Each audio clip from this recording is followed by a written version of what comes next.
Selamat datang kembali. Kali ini kita langsung masuk ke jantung visual sebuah merek ya. Kita pakai intisari dari buku The 22 Immutable Laws of Branding. Fokus kita di hukum ke-16 nih, hukum bentuk. Kita coba bedah bareng-barengnya gimana sih elemen kayak logo, bentuk, huruf, simbol, warna. Itu sebaiknya dirancang biar benar-benar nempel gitu di kepala Anda sebagai konsumen. Iya, betul sekali. Kita kan lihat logo tiap hari ya, di mana-mana. Tapi mungkin jarang mikir, kenapa ya kok ada yang rasanya pas banget, ada yang gampang banget diingat, ada yang lewat gitu aja. Nah, hukum bentuk ini ngasih pandangan menarik soal psikologi visual di balik merek yang kuat. Mari kita telusuri logikanya bareng-bareng. Oke, siap. Mari kita bongkar nih. Inti pertama dari hukum bentuk ini, terus terang, agak mengejutkan buat saya. Jadi logo type itu kan representasi visual nama merek, kadang ada simbolnya juga. Idealnya, itu bentuknya horizontal. Kenapa begitu ya? Ada alasan spesifiknya?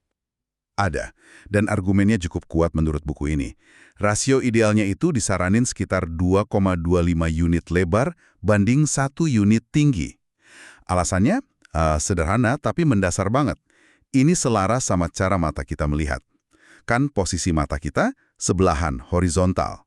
Jadi bentuk yang memanjang ke samping itu lebih gampang ditangkap sama diproses otak kita secara alami. Jadi ada keuntungan visualnya gitu, walau mungkin halus ya.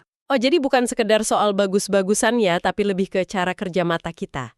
Oke.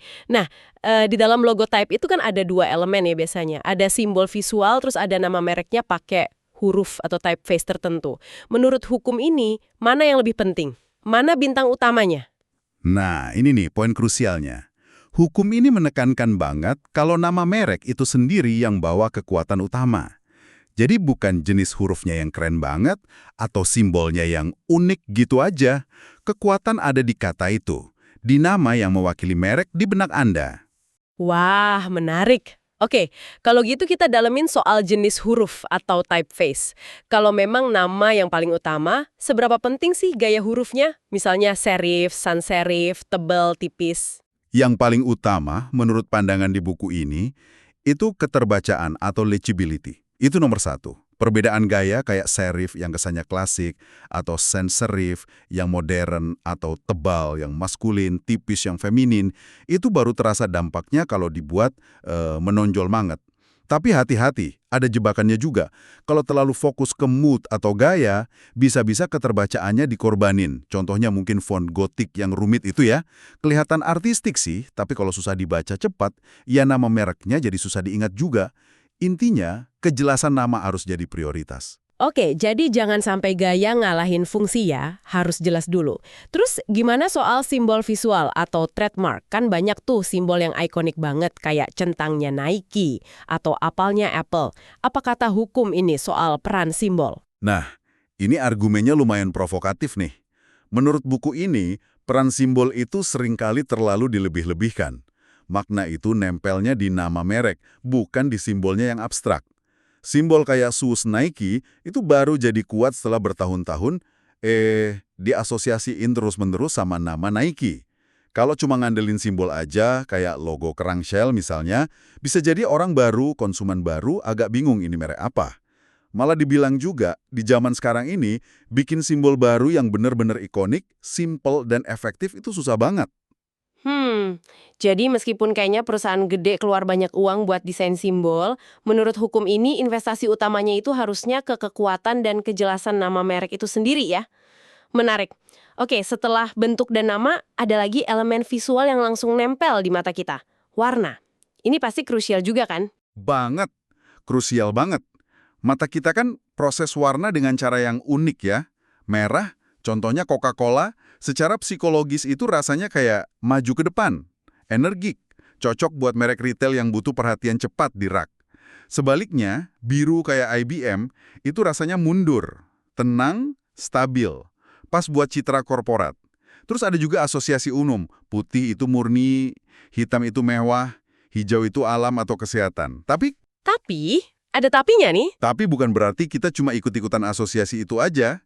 Strateginya nggak sesimpel itu. Oke, terus gimana dong strategi warna yang paling efektif menurut hukum ini? Strateginya itu harus fokus ke keunikan dan pembedaan. Itu jauh lebih penting daripada sekedar nyocokin warna sama mood industrinya. Dan strategi paling berani, yang paling kuat yang dianjurkan itu, pilih warna yang berlawanan sama pesaing utama Anda. Itu cara paling ampuh buat tampil beda di kepala konsumen. Wah, strategi tabrak warna ini ya.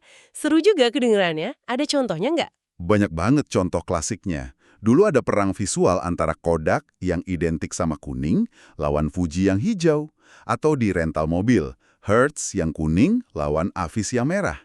Pepsi juga awalnya agak repot tuh pakai merah biru ngelawan merahnya Coke yang dominan banget. Tapi sekarang kan mereka makin kuat dengan identitas birunya. Kuncinya itu konsistensi jangka panjang. Lihat aja biru khasnya Tiffany, itu kan jadi ikonik banget.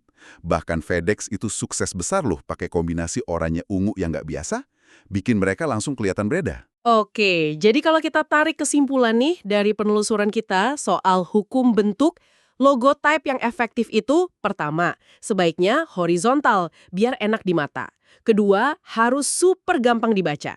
Ketiga, kekuatannya ada di nama mereknya itu sendiri. Keempat, pakai warna secara cerdas dan konsisten, terutama buat bedain diri dari kompetitor. Ini bisa jadi cara pandang baru ya buat Anda semua pas lihat merek-merek di sekitar, atau bahkan pas mikirin citra diri sendiri. Betul. Dan ini ninggalin satu pertanyaan menarik nih buat Anda renungkan.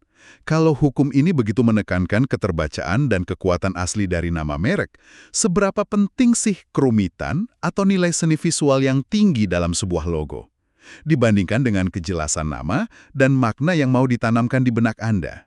Jangan-jangan desain yang terlalu terlalu rumit, justru bisa jadi malah bikin kabur pesan utama merek itu sendiri. Nah, itu sesuatu buat Anda pikirkan lebih lanjut.